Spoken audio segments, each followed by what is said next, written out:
All right, welcome everybody. My name is Randy Spring.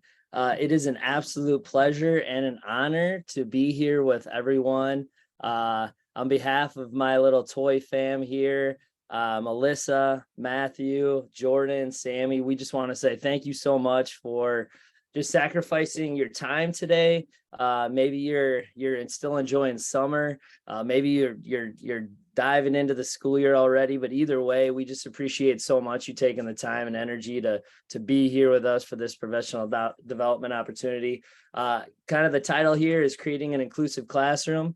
And we want to even just say, like, a lot of us probably already doing that. So our goal as a group here, we're going to use about 10 minutes each to give you like tangible, concrete strategies that you could maybe use moving into this school year and maybe hopefully many school years to come to just help your students feel more included, but more specifically, like more valued and more loved within your classroom setting. So I'm going to kick us off here.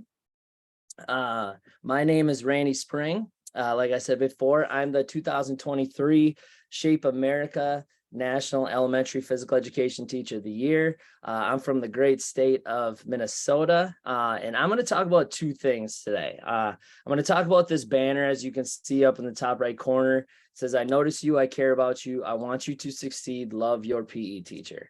And I'm going to talk about how that, when we put that up on the wall, and I made that about 5-6 years ago, how that became like the foundation of which how I teach. And how I teach, in my opinion, is a way that makes every single kid, or hopefully every single student, feel seen, heard, and understood, right? And I'm going to teach how I take that banner and then I combine it with a practice or a strategy, learning strategy we call an instant gym entry. So here we go. Before I talk about, the banner and the strategy, I got to tell you how we came to that point. All right. For most of my 14-year career, I have been a coach as well as a K-5 elementary PE teacher. Up until 2021, I was a speed and strength coach at a local high school as well as a high school football coach. And what was great is every Monday, Tuesday, and Thursday for 8 weeks out of a summer, I got to work with 7th through 12th grade athletes at like as high as a number of 500 kids a day. And around 2012, 13, 14, everything was really good, really connected with kids. And something happened around 2014 or 15. Every day I would stand at this gate right here as students would walk into their speed and agility and power session with me. And my goal was right away for them to feel connected to me, because as a coach, sometimes I just feel like, or even a teacher, really, like students and athletes feel like robotic to me, like it's my job to change them. And then as they leave me, I'm going to go out the world and just be better without being truly connected to them. And in around 2014, 15, like I said, I noticed this trend of when kids are walking through this gate and I'm saying, hello, good morning, how's everybody doing? One, they're either continuing to talk to each other and not even engage with me, or two, they just literally look down and keep walking. And then three, like these students and athletes were getting dropped off by parents and guardians and whoever else. And as they're pulling up, not even saying anything to their guardian as they leave, looking at their phone. And I had a really negative vibe within my heart about what like the future is going to hold for students, right? So I did what I do best. I turned to my wife, who's a 7th grade math teacher, and I told her what was going on. And she immediately said, "Hey, you have to teach them how to connect with you," right? So that's what led us to this banner. And it took like a year maybe for me to find the perfect words to put up on our wall. But I thought to myself, I'm like, okay, if I'm a K-5 physical educator, I have just a tremendous opportunity to teach these kids at a very young age what it looks like and feels like to connect with other humans that are trying to make them better humans, right? And then over time, which I'll talk about in a little bit, this transformed from "I notice you, I care about you, I want you to succeed, love your PE teacher, Mr. Spring," into "and your classmates." And I'm going to talk about how like this practice I use kind of evolved over time to the point where it's like now, instead of my number one priority every single day leading into the end of the year for my students was for my students to feel noticed and cared for and successful by me. It still is that, but when they leave me at the end of the year, or even as most importantly, fifth graders, I want them to understand the importance of interacting and making their peers or other people in their lives feel the same thing that I want them to feel from me.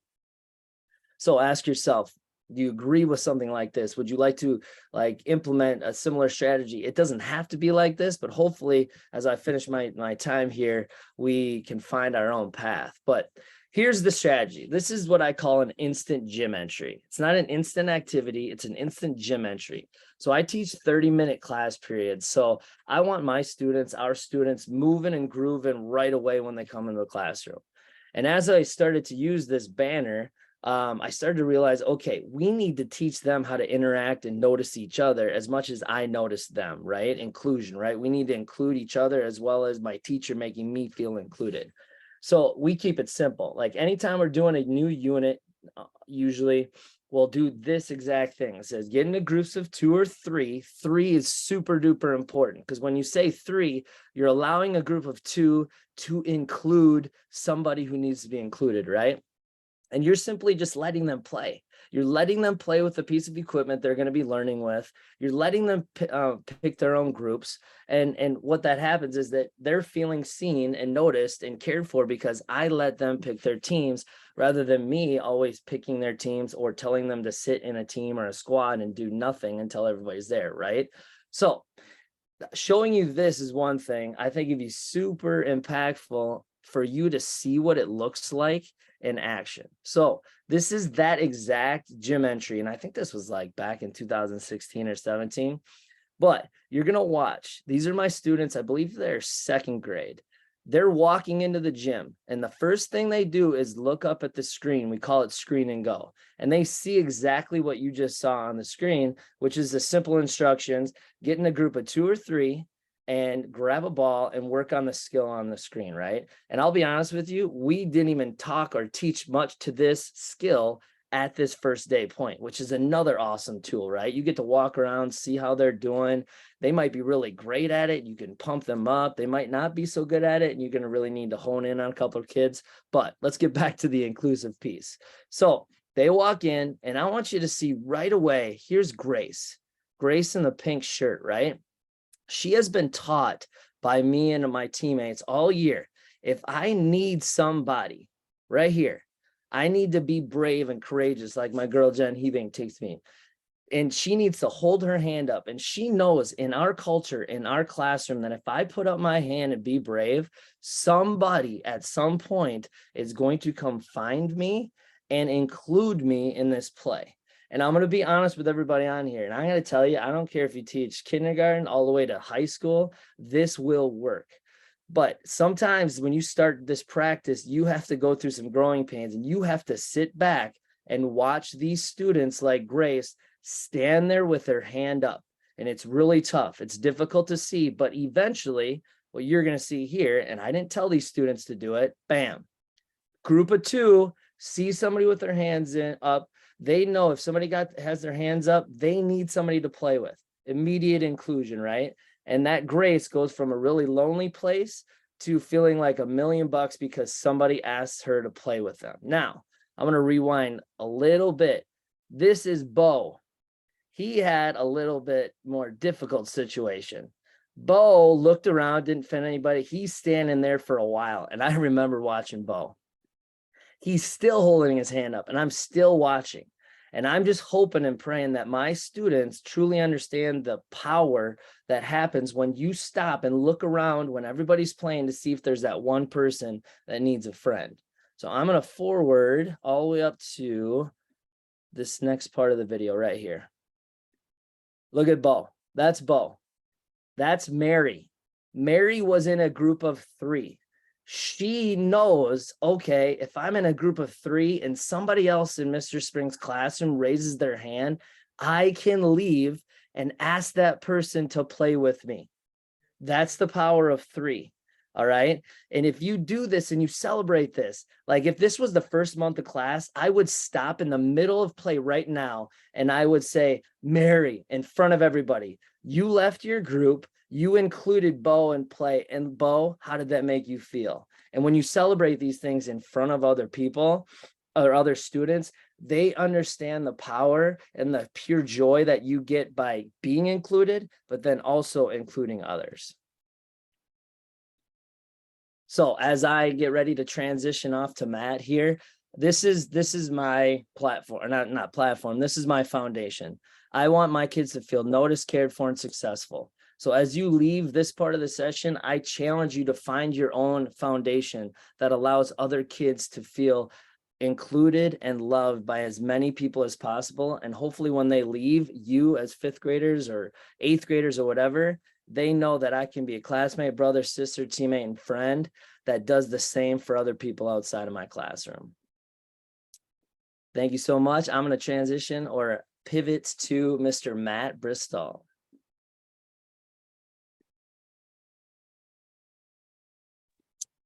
Thank you so much, Randy. And actually, before I even dive into my own little script here, I want to go off and just kind of comment on a word starts with a P that Randy talked about a lot, which was play, which connects me a lot to another word starts with P, which is presence. And when I think about when I'm truly playing, there's no better place or more concrete place that I'm being present. And just so the my power is my presence is a daily affirmation I use. My power is my presence. And the fact that Randy right away with his gym entry is getting students to use that power through play. Just think about the last time that you were truly involved in play and how present and kind of joyful you were in that time. But to what I'm going to share with you tonight, 2023 National Middle School Physical Education Teacher of the Year is utilizing CPR, not the CPR you know, but circle of power and respect to build a community of acceptance and inclusion. And before I do that, I just want to share kind of two critical or important thoughts or beliefs that I have. And the first one I learned just recently at the closing keynote at Shape Seattle this past spring, which was the platinum rule. I've never heard before, treat others the way that they want to be treated, which really resonated and related to a core belief I have, which is connection is the content in education and in life. And if you think about it, we spend our lives navigating and exploring a connection to ourselves, to others, and the world around us. So these are just kind of two core beliefs I have that I think are very related and linked to the idea of inclusion. How are we supposed to really treat others the way they want to be treated unless we take the time to connect with them and learn about them and truly listen to who they are and what they want. So CPR, Circle of Power and Respect, comes from a teaching and learning framework called Developmental Designs, which aims to help teachers respond effectively to the needs of adolescents, as well as there's a big piece of providing students with a voice, starting to give them some agency in the process. So my school has adopted this. I spend the first 30 minutes of my day in a classroom with another teaching colleague and a group of students facilitating a CPR. And the critical components of a CPR include a greeting, a share, and an activity. And the more I participated in these CPRs, I realized the power of them in fostering acceptance and inclusion. And so I started to weave them into my classroom, doing it in a way like my students would come in and be greeted by me and do something like Randy had, an instant gym entry activity. And then when it came time to talk to students about what the learning outcomes for the lesson are that day, we'd gather and first do a greeting and share. I'd share those outcomes, and then we'd jump into an activity. I won't go into great detail about all the different types of greetings. I'm sure you have plenty of your own you've learned from your own experiences, but basically it's an opportunity for peers to greet each other using name and some form of handshake or fun greeting. simply a speed greet where you really just need to know the person to the left and right of you, as well as greet in the middle, which is almost an activity like when the wind blows. So we'd be in a circle and you would greet in the middle if you have a pet, or you would greet in the middle if you've ever felt excluded in an activity before, or greet in the middle if you're in 7th grade, because everyone's in 7th grade in that class and it gets everyone in there greeting each other. So just a few examples of a greeting, but the important piece is students using each other's names. An example of shares can be from light to a little deeper, such as your favorite fruit, or if you were the teacher and your students weren't listening, how would you handle it? What would you do? Or you can dive into your content a little bit. How would you apply health-related fitness components at home, or in related to our conversation tonight? Tell us about a time you felt included by a classmate. How did that make you feel? Or on the other side of that, tell us about a time you felt excluded, and what did that feel like? And last, there's an activity. So the activity could just be the first activity in the sequence of your lesson that day. It also could be something a little more silly and fun and light, just to go off that idea of play.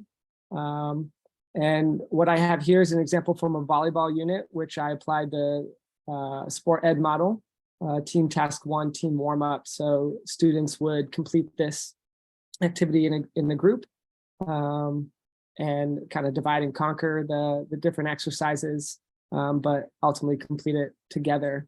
And it'd be a fun instant kind of fitness-based activity. But no matter what, the post-activity debrief is what's most important, bringing in that student voice and agency. So what did you like about this activity, and what would you change to make it better? And really taking whatever they say, whatever they give you, and taking it to heart and utilizing that information to make change as you evaluate, your upcoming lessons. Really be present and listen to what they have to say, and hear their voice, because oftentimes they have the best ideas. So just a little bit in review about what Circle of Power and Respect is. Again, it's part of this teaching framework of developmental designs. Ultimately, everyone is part of the circle, whether they all participate in the share or the activity. We can't force our students to always participate, right? But everyone should be part of the group. The three critical components are the greeting, the share, and the activity, which can be related or unrelated to your lesson objectives and outcomes. It can be modified to fit the needs of your students, and can be done in whole group, or if you're working in smaller groups for a period of time of 4 to 6 students, or even a think, pair, share. You can really modify this to any size group you want. And it's designed to gradually release the teaching power to students. So as students start to understand and get comfortable with the CPR process, you give them a little bit more of the power to facilitate those meetings. And it provides every student, which I think is this is the most important piece. It provides every student the opportunity to be greeted by their peers, again, by name, and share their voice in the first 5 to 10 minutes of class. So super impactful that they're being seen, heard, acknowledged right off the bat, every single class. And finally, when used consistently, can be the foundation of utilizing restorative circles. So while the circle of power and respect is not a restorative circle, there are a lot of similarities. So when harm does arise as a whole class, such as a constant behavior of excluding peers, we could use the skills we developed in our CPR to hold a restorative circle and kind of be vulnerable with each other and express our feelings about inclusion and exclusion, and how we can make change as a group. So that is CPR, Circle of Power and Respect. And at this point, I'm going to turn it over to Jordan Manley, our high school teacher of the year. Hey, thank you, Matt, for the quick introduction. My name is Jordan Manley. I'm the Shape America 2023 National High School Physical Education Teacher of the Year. And I work in Lexington, Kentucky at STEAM Academy. I'm going to just take a second really quick. I've been reading the chat, and I just want to say that I'm waiting for Jessica Matheson to show up at my school with balloons for me. So whenever you get a chance to drive your way down to Lexington, I can't wait for your visit. I'm expecting it now. But I hope that you have felt a little bit of connection between what Randy said and what Matt said. And I think I'm gonna continue to make this connection, building off what Matt just talked about with restorative circles. So quickly, just a little bit about me and my philosophy. I use this quote with my students, like, PE should be the best hour of your day. And I fully believe that. I fully believe that, you know, when kids come to school, the physical education class needs to be the best thing that can happen to them. And I hope every other content area teacher is pursuing that as well, because school would be a lot better if my math teacher thought, let's make this the best hour of your day. But what goes into this is the belief that it is my responsibility to graduate students who have this strong and positive relationship with their identity as an active person, learning how to harness their own kind of experiences, the intersectionality of their identities, to understand how activity fits within their life is super important to me. And so I use a variety of strategies that really promote student agency in the learning process in order to kind of make that happen and bring that to life.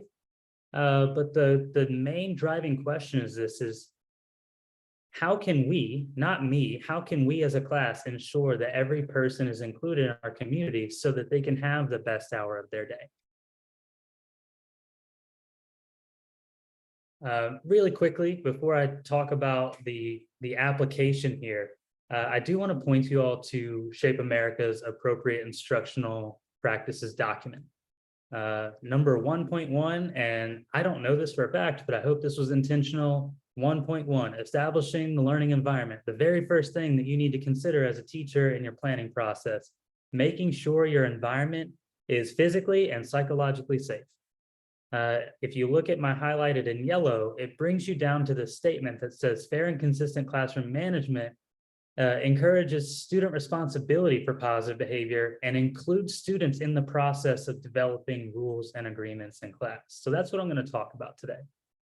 I really want to shift your thinking here, going from my classroom rules to our agreements, right? So this idea of like sharing power about decision making. Sharing power with students builds trust. I know that sounds terrifying if you are not used to that, if you're used to making all the decisions about your rules, but bringing students in and asking them about what experiences they've had in class, and then using that in your design process for how you can build classroom rules is going to gain some of their trust. Designing a classroom that values students' voice and identity and previous experience in the development of the agreements is going to be a trauma-informed practice, right? So you're going to understand better, like, hey, like I have a group of kids this year who have maybe experienced something in their middle school PE or their elementary school PE or whatever, and I need to make sure that I'm very intentional about designing away from that so that I don't really bring those memories back to them. But also, and this is where the circle of power and respect and Randy's, I care about you. I'm sorry, Randy, I just totally lost it in my head. I care about you. I see you. I want you to succeed. Students being accountable to this, right? Like you have to bring them into the process of your classroom management and making it more about we rather than me. So, sorry, Randy, go back one really quick. My thinking about my role has shifted because of this, right? Like when I was fresh out of college, my main idea was classroom management. Like I set up the rules, I'm going to teach my lessons. And then like my side job as a teacher is to identify when people are off task and misbehaving and assign consequences.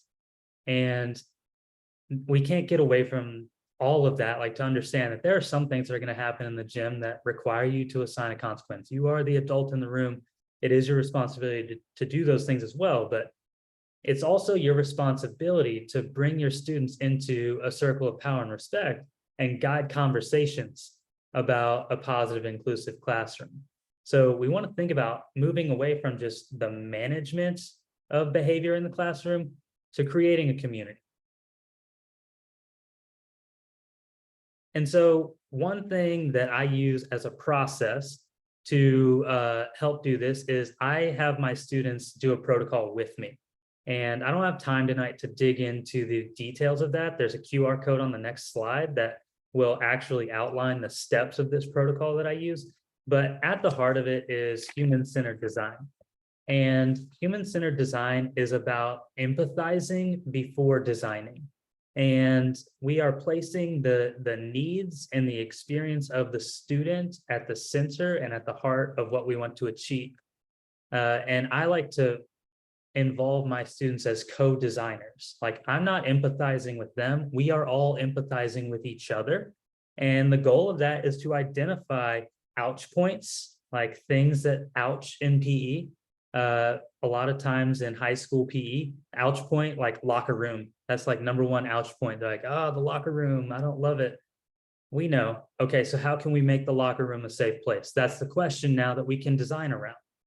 But we also want to design around pride points. Like, we also want to ask them, like, what's the best thing that's ever happened to you in PE? And what made it the best thing that's ever happened to you? And how can we replicate that within our experience? So there's 4 principles here. We're going to center our focus around people, around human beings. We're going to aim to solve the right problems. And I think that's one thing that we miss as PE teachers if we don't involve students in the co-design. All right, we can't solve the right problem if we don't know what the right problem is. And I think sometimes we aren't going to find that unless we ask kids. Understanding that everything is a system. And again, this brings us back to what Randy said and what Matt said. It cannot be an activity that you do on the first day of school and you never talk about it again. You have to involve it and loop it and spiral it through every single thing that you do. And it's just a culmination of these small, simple interventions that make a huge difference in establishing the classroom environment. So here's the QR code. I encourage you to scan that. And if it doesn't work, please let me know in the chat. I'll fix it. Sometimes I miss on the QR codes. But we want to involve students in a protocol that is going to set up a classroom that is physically and psychologically safe for everyone, for every student. All right. And that involves asking them questions about their experiences, what they value in a teacher, what they value in their peers. All right. At the heart of this, we need to understand that every student has a right to inclusion in PE. All right. And this involves having access to the age and ability appropriate activities that are free from judgment, but it also involves students in the accountability for behavior in the classroom. So just imagine if you had students who could walk away and say, my previous experiences with PE were valued in the design of our upcoming experiences. My teacher listens to me if something makes me uncomfortable. And we are responsible for holding each other accountable for upholding these agreements. I have a 5-year-old who's going into kindergarten this year, and this is what I want my daughter to come home and say to me about her teachers. So I appreciate you listening to what I have, and I hope the QR code is valuable. I know the way I do things isn't the way you do things, so feel free to look at what I do and make it work for you. I am going to pass it off to Melissa Quigley. Thank you, Jordan. Hello, my name is Melissa Quigley. I am the National Health Educator Teacher of the Year, and I am from Annapolis, Maryland. So just like all of my other friends here, we have all talked about student agency, and I'm going to be talking about it in the classroom. So I kind of had a mission. I created like this mission statement for myself and how I teach, and I kind of adjust and change it every year. So right now, my mission statement last year was to provide opportunities to increase student agency through engaging skill-based activities, and they have to be relevant to the learner, and they create that inclusive environment. So when a student has agency, they have all of those things listed in the blue box. So it's student-centered. It increases the level of interest, needs, and ownership. It differentiates instruction for them. It creates a sense of belonging. There's voice and choice, which we've all talked about today. Meaningful and engaging learning opportunities. It personalizes the learning for the learner, and it promotes inquiry and creativity. So when the students have agency, they're creating, they're doing, they're collaborating, they're communicating, all those 21st century skills that are so important for them to learn. And they're doing it within health education in that skill-based setting. So I'm only going to focus on voice and choice within student agency today because there is so much that we could focus on within it. So here's just some examples of what I've been using in my classroom, and I'm constantly adapting and changing things as well. So again, my goal for everyone is just to, choose one thing that you might have gotten out of any of the 5 of us today to incorporate into your classroom this year, because that's what this back to school webinar is all about. So I always have given my students a survey at the beginning of the course. I think we all get information from our students, but I started to change the way that I did that. So I use a Google form, so it populates into a spreadsheet. And within that Google form, I ask students what their preferred names and their pronouns and how do they learn best. And I want, that's something where they're just filling that in. I also ask them, are they an auditory learner, a visual learner, a kinesthetic learner? And then I ask them, what do they like to do in their free time? And I use that piece of information to create connections with them throughout the first couple weeks of school. I don't have students do a lot of activities where they're sharing information until I build that classroom environment first and make them feel comfortable in there, except for that survey, which only goes to me. So what I do is I, take my roster and I check off every time that I talk to a student, but I also use the information in the survey.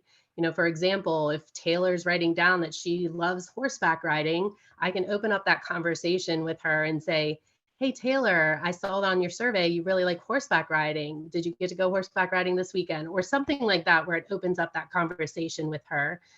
And especially if they're quieter, it starts a conversation where it's already starting on something that they enjoy. The other thing I do, go back. The other thing I do is I decorate the classroom with the students. That's giving them that creativity to be a part of, creating the classroom, the environment that they're in. So I don't let them go free for all on the classroom, but the one thing I do at the beginning of the year, the last couple of years, is we create a mosaic. And the mosaic, they get little cardstock pieces of paper. I have them put information on it. They can cut it into any shape they want. And then I give them a space in the classroom, a wall panel where they're going to put those mosaic pieces. And within those mosaic pieces, they can, move and put them in any order that they want. And all of my classes put those mosaic pieces up there. And then it creates this art piece in our wall. And we talk about, why did I choose a mosaic? What does that represent? How does that show that we're all different from each other? There's different shapes, the sizes, the colors, and the creation of it is all beautiful. In the wintertime, we create snowflakes. We cut out snowflakes and we put them around the classroom. We would talk about the uniqueness of the snowflakes. So, they get super excited and they bring their friends into the classroom and they're like, look at the things that I put on this wall. So I don't really create bulletin boards that are preset. Anything that I have in the classroom is stuff that students are creating. If we're doing accessing valid and reliable information, they're finding community resources to create a resource bulletin board. So they have ownership in that. I have students lead discussions, presentations, and peer teach. I receive student feedback with surveys at different intervals so that they can tell me what they liked, what they didn't like, what I need to do to change, which also they like to see the changes that I make. So again, giving some student voice in the classroom, and then designing their own projects and giving them choice on how they're going to demonstrate what they've learned is really important for them as well.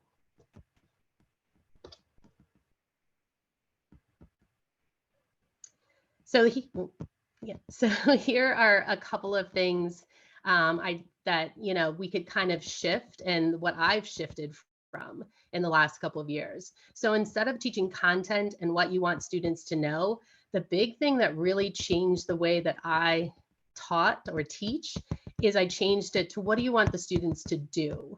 Because we are teaching skills and skill-based, we want to kind of change that mindset to what do we want the students to actually do in the classroom, because content, they can look a lot of that up and you can incorporate it into the skills. But what we want them to do is really important. And that really changed it for me.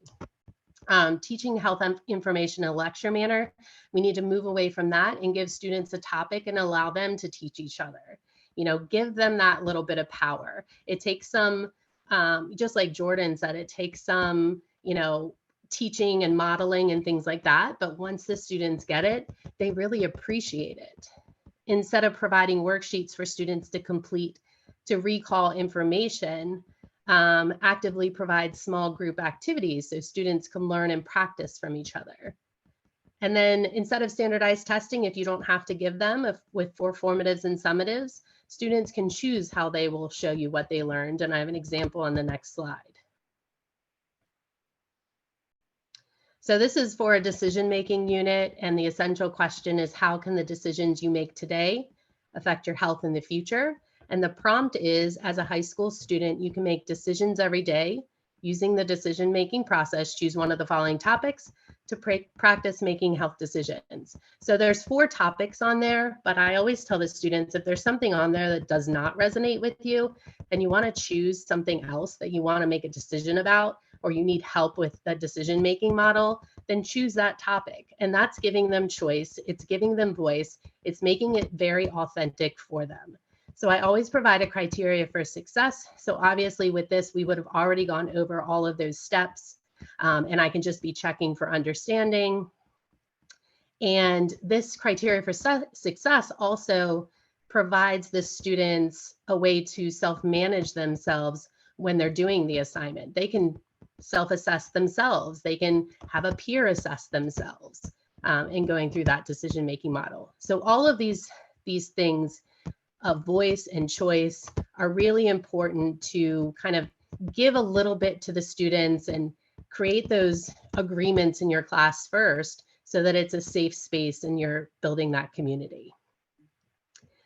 So I'm going to hand it off to Sammy Stewart, our Adaptive Physical Education Teacher of the Year. Woohoo! I gotta say happy birthday to the American Disability Act. Today's 33 years. Thank goodness we have that. Anywho, yeah, hello, my peeps know me as Coach Sammy. I am the Adaptive PE Teacher of the Year. A little crazy, but I'm excited to be here. So I want to talk about unifying PE in our classrooms, and everybody so far does a great job. And I just wanted to share a little.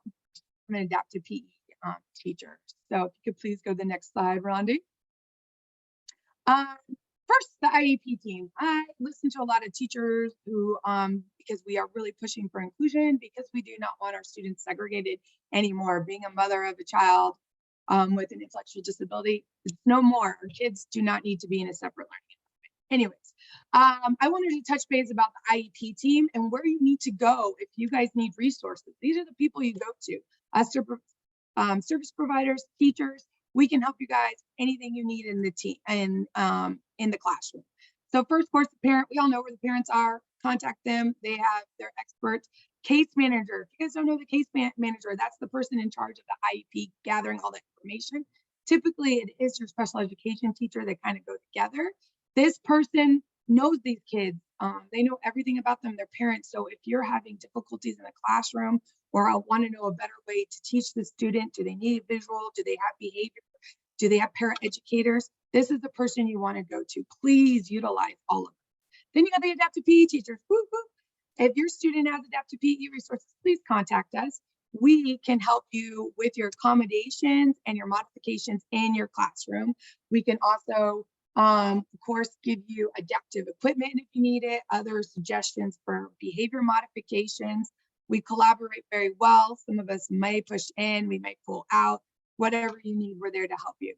speech and language pathologist. That individual is great at visuals. So if you need visuals, that's the person you're going to talk to, because speech is about receptive and expressive communication. That is their jam. Please talk to them. Then we have our OTs. That's our occupational therapists. They're great at fine motor, but they're also about sensory regulation. So I know with students with ADHD, I live with them and I have it. You can tell I couldn't stop moving. They have the tricks of the trade, ways to help that movement break, maybe less distractions in the classroom, not very many posters, which I know all of us on Pinterest want lots of stuff. But with our students with just a variety of learning abilities, less is best. Then we got our PTs. This is not very many students I know of have PT because it's more of a medical service model, but the classroom they do, and that's mostly for our students who have wheelchairs, walkers, that kind of stuff, and they can help you with figuring out universal design and it. So they're great. Please reach out to all of us. All right, next slide, please. So I wanted to continue with the IEP just so that way you guys all understand, like PE teachers, eugenics teachers, honestly, we can't have our IEPs without you. You guys are key point in it. It's even listed, the general ed teacher, that is you guys. And I just wanted to say that little circle I made with all those funny faces, these are the people who fill it out and put that information. So when you get your student, please look up their IEPs and make sure you read the plot, the present level of performance.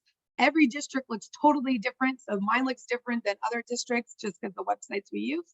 But you can go through there, open it up, have an understanding of your student, at least a baseline. I think the key points, of course, since we're PE, would be looking at the motor skills where your OT, PT, and APER. And some of our kids might not have it, but maybe it is their social, emotional, and behavioral. Then we've got also in the corner, looking at their health summary. This is where you can see if they have ADHD, seizures, allergies, maybe their disability, because if we have intellectual disability on there, maybe they have a condition, they have a Fragile X or Down syndrome. Those two students have different ways of characteristic. So please look at that IEP. If you don't get it, you have every right to have it. You are part of the IEP team. All right, go ahead, next stage. Sorry, I could present on this all day. Next is our combinations and modifications. Okay, this is the one that gets me. As educators, it's our responsibility to implement these. We must provide them. This is a mandated law, mandated contract. So I would love everybody, when you get that plot, go to the accommodation page, read it and be like, oh, this kid needs a visual schedule. Okay, what is their reading level? I got to put visuals and do pictures. I need to make sure they know. We warm up, then we do our lesson, and then we have our closure. You got your CPR, you got your whatevers. Make sure you put those all in there. They have the structure they need. So those are all stated there. Remember, those must be, we must give them to them. We can't ask the kids to advocate and ask for them, because you all know, I have my own kids. They don't advocate. I'm working on them advocating for themselves, but they really do need us adults to provide them and then let them select if they want it. Then we got modifications, and that down there on the grading is usually typically for our students who are non-diploma track. That's where you can see if they get a pass, fail, and you're grading on effort and all that jazz. All right, go ahead to the next slide. And sorry if I'm talking fast, it's like 10 minutes, I'm freaking out. All right, then I created this little fun visual because I'm a visual learner and I wanted to define our success. So I'm hearing all these great lessons that everybody has. How are we gonna get there when we have individuals who have barriers in there? So it's kind of like you go through each one and you're gonna define the success of your students that are related to the objective. I really like to think about this before in the planning stage. I use this little thing I've created because I like to think of those unintended consequences that could occur. Of course, go back. We're not gonna know every unintended consequences, but if we do have a student with ADHD and we know how their energy level, they get distracted, or we have a student in a wheelchair, we kind of already know our students, and we could even plan in case we did have a student with a wheelchair or whatever disability, how we're going to implement that student and remove that barrier for that student to be successful and reach the objective. So it's kind of like we're going to go through and pre-plan so we don't have to get stuck in the middle of a lesson and be like, oh my gosh, now what do I do? And I have to, figure out how to modify it on the spot. So it's kind of like using our differentiated instruction or universal design at the beginning. So I like to define success as the student has accomplished the specific objective through their differentiated ability in a satisfactory manner.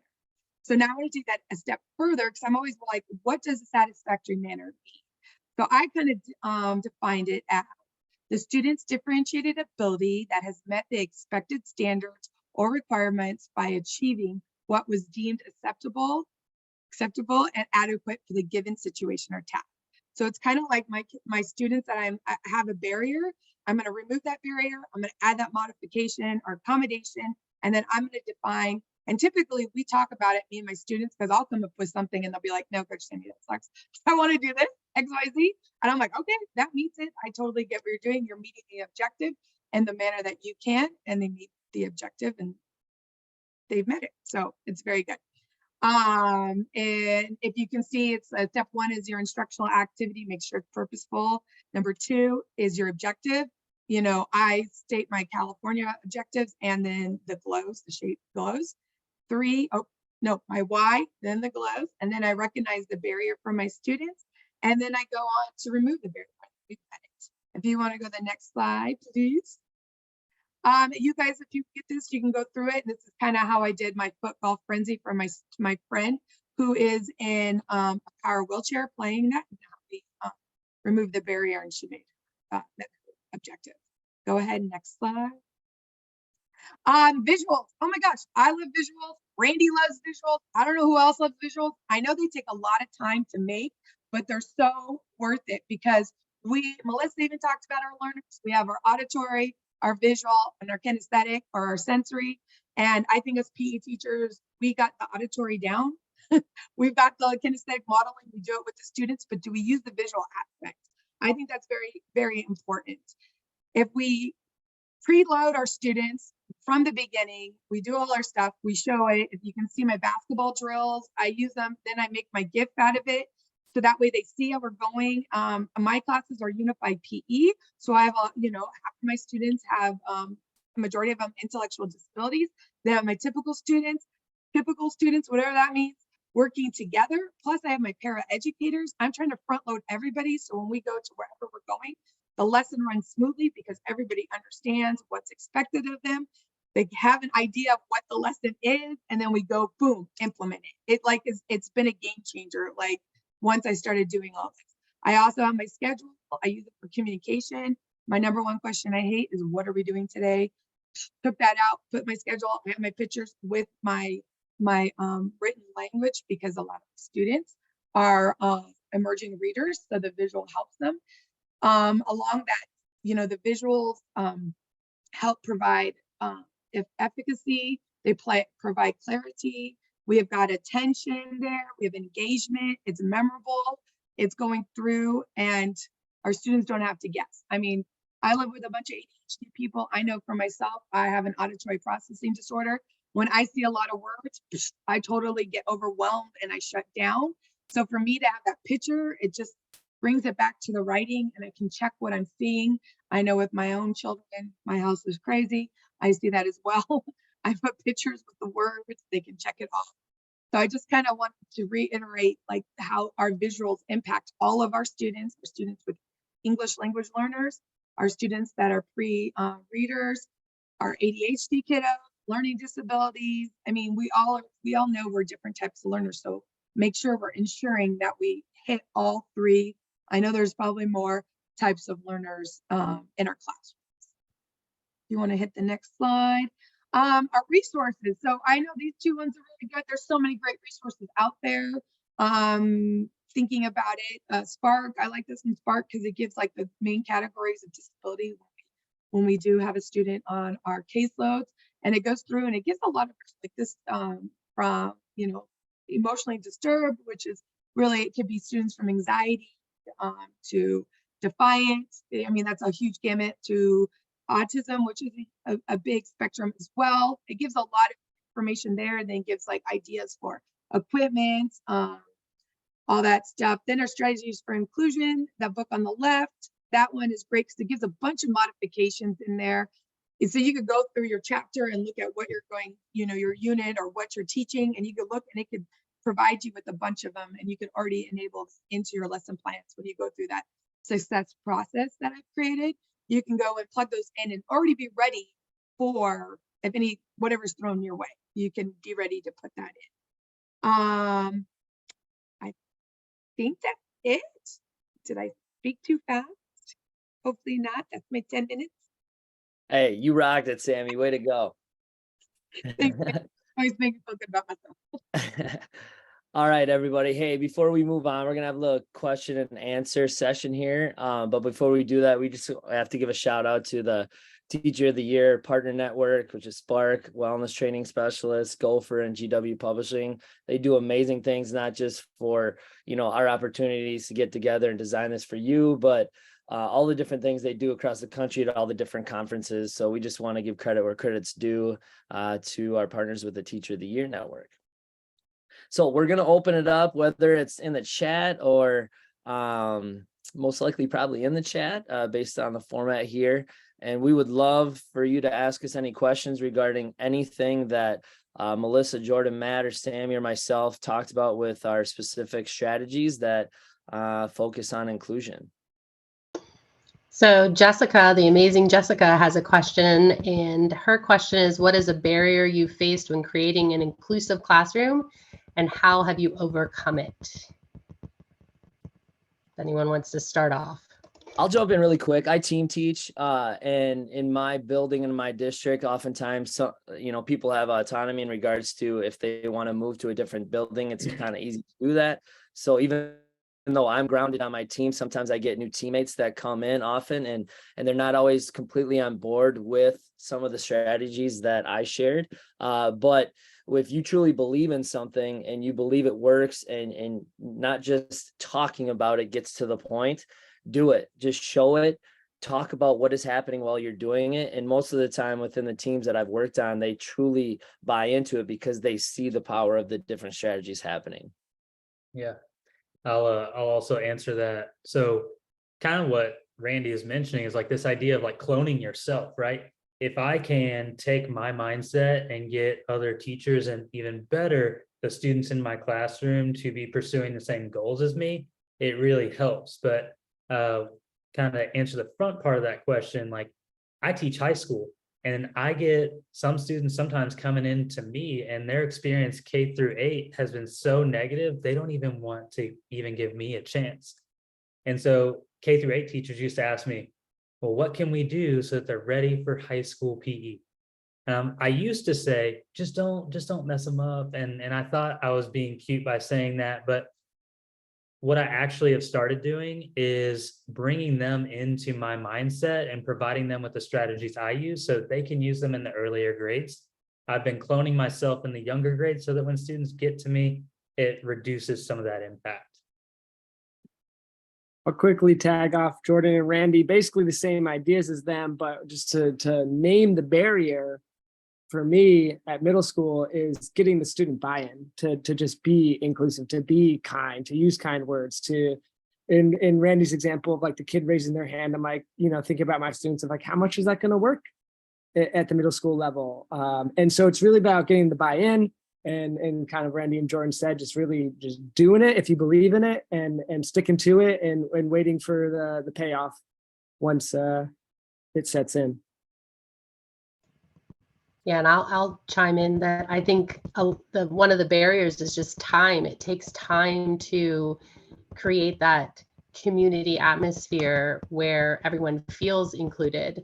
And I'm really lucky in my school because our wellness, we embed wellness and inclusion into every teacher does it in every class. So the only barrier we really have is the ninth graders coming in because they're not really getting it in middle school. But if we take the time and just be patient and keep reinforcing what we believe in and the mission that we have to create this community, it will become an inclusive environment. What was the question? Just kidding. ADD mic. I think for me, as an adaptive PE teacher, was battling the whole segregation of our students with disabilities and putting up the good fight for 5-6 years for our unified sports and our unified PE, and just keeping going and showing the importance of inclusion, not just for my students with disabilities, but for our whole population, our whole society as a whole. planting that seed in everybody's mind that we need to think about others to keep going. So we have the American Disability Act for 33 years and we keep it going and it's just there. So we do have another question. What is the delivery method for each of your schools for PE and health? For example, elementary, is it 30 minutes every other day? You know, how is the scheduling done? I can go Jordan. first. We're pretty blessed. We see our students 4 out of every 5 days for 30 minutes at a time. Middle school, also pretty blessed. We're technically called wellness, so it's a blend of health and PE kind of together, but it's every single day, 40 minutes a day, year round. It's great. High school, also teaching a wellness model, blended health and PE classes. It's a 1 semester health and PE, so they get 9 weeks of health, 9 weeks of PE. We teach that in 4.5 week sessions. For me, we have at 2 of our high schools, we have a unified PE class, and one of the other high school is a co-taught PE class. At the high schools, the middle schools, we're all transitioning to becoming either co-taught or unified PE classes. And our elementary schools last year, for the first time, we had certificate PE teachers that rotated once a week at each school for 30 minutes, and then we have our special. And I teach in high school and we are on a block schedule, A day, B day. So I see my students every other day for a semester. And for health, we just added this year, the state of Maryland added in a second section of health. So they do have 2 semesters of health. And then for physical education, they have 2 semesters of physical education that are required. And again, on an A day, B day rotating schedule through a semester. There is another question for Randy. Do you ever have one student that always has their hand up that no one wants to be partners with? That is a phenomenal question. That tells me you're totally like thinking of this practice. And yes, that happens. It happens maybe the first 3 to 4 weeks of school. And if you work on a team or even yourself, when you do that instant gym entry, and you don't make it a priority to pan your classroom every single period, you will miss students like that. But I make it a priority. Anytime I do the practice of instant gym entry, raising our hand, making groups, I pan the entire classroom. And what happens when you do have those moments where kids, they include somebody else that had their hand up, 2 things I do. 1, I subtly go up to that student that included that person and I pump them up. I make them feel so special about what they just did. And what happens is they want to keep doing that because they know that that made me proud of them. And I think deep down, they felt proud of themselves in their hearts as well. And then the second part is when you celebrate those moments in front of all of their peers, like out loud, and exactly when they happen, you create a culture where everybody wants to feel what that student felt being included, but then also including somebody else. Thanks, Randy. I'm going to jump in, and based on our time, I think this will be the last question we get to answer. I'm going to throw it back to Randy, but we missed one from Joanna, which is suggestions for getting other teachers on board with inclusive practices. And I don't actually have a great answer for you, but I want to point us all back to what Matthew Bristol says every day. Connection is the content.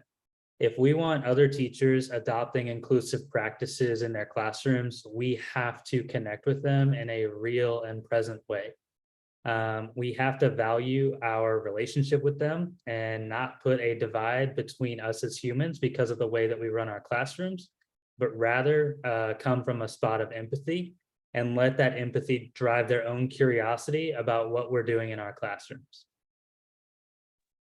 Hey, well said, Jordan. Hey, here's our contact information. We all agree. If you want to learn more about our specific areas, maybe your APE, maybe your health, maybe your high school, middle school, elementary, here's our contact information. Screenshot it.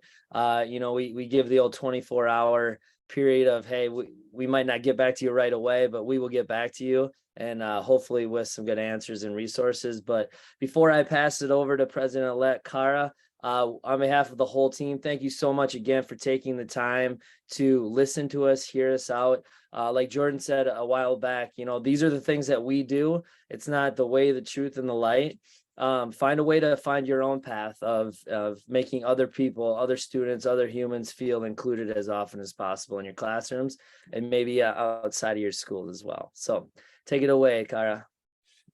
Wow. I don't know about you all, but if there wasn't 1, 2, 3, 4, 5, I mean, there were so many different salient points throughout this whole evening. We opened it up with Sarah Bennis. Then we went to sense of belonging, where we talked about how are students seeing themselves in our classroom from a race and equity lens. Then we went into, the anti-racist teaching, including recognized individual racism, interpersonal racism, structural racism with Dr. Colt, Ronnie, Tilson, and Victor. And then, just the points I resonate, Randy, I care about you. Matthew, a circle of power and respect. Jordan, shifting from my rules to our agreements. Melissa, student voice and choice and showing what you know. There's just not one way for students to meet standard. And Sammy, creating that connection and the collaboration for the team of the individual students. So many important parts. I had to I just kept taking more and more notes. We all have different entry points. We're all at different places in our equity and inclusion journey. And the main goal is that you took the time this evening to come and celebrate this journey and learn more to get us moving further and further along that pathway as a nation to creating the inclusive classroom where all students belong. In closing, I just wanted to let everyone know that there's going to be a post-event email with recordings and a survey that's going to be sent out this week to tell us, how did you like it? What could we keep doing? What could we change up to make it better? If you also want to share a platform that's coming up, is submitting a session to be considered for #ShapeCleveland, August 10th. Okay, submit by August 10th.